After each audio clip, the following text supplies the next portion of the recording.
ദിവസേ ദീർഘായുത്വായ വർച്ചസേ മന്ത്രം ചൊല്ലിയിട്ട് അതിൽ ഒരു ദീർഘമുള്ളയും പിന്നെ കത്രയും മന്ത്രം ചൊല്ലിയത് രണ്ടും കൂടി എടുക്കണം. അതും കത്രയും കൂടി മന്ത്രം ചൊല്ലിട്ട് എടുക്കണം. രണ്ട്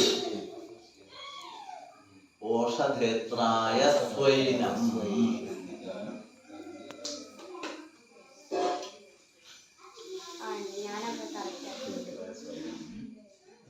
ഇനി നമ്മള് വെള്ളം നനച്ച സ്ഥലമുണ്ട്, അവിടെ ഇയാളെ കുറച്ചുകൊണ്ടിരിക്കും, ചെറുതെ കുറച്ചുകൊണ്ടിരിക്കണം. നീങ്ങി നീങ്ങി പലകി ചേർത്ത്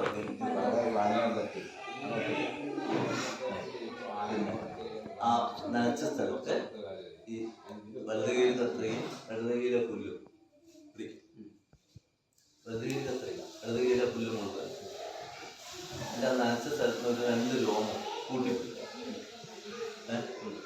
ഇത് ഇയാളെ കൈ മുറിക്കുക, അയാളെ ചെവി മുറിക്കുക, പുല്ലും മുറിയണം മുടിയും മുറിയണം. അതിന് കണക്കായിട്ട് അവിടെ ചേർത്ത് പിടിക്കാൻ മന്ത്രം ചേർത്ത് പിടിക്കാം. സ്വധിതേ മൈനവും ഹിംസി അവിടെ പിടിക്കാം. ഇനി മന്ത്രം ചൊല്ലിയിട്ട് മുറിച്ചിട്ട് എടുക്കാം. ഏനാവപൽ സവിതാക്ഷുരേണ സോമസ്യ രാജ്ഞോ വരുണസ്യ വിദ്വാൻ തേന ബ്രഹ്മാണോ വപതേദമസ്യ ഊർജേമം രയ്യാ വർച്ചസാ സംസൃജാഭ.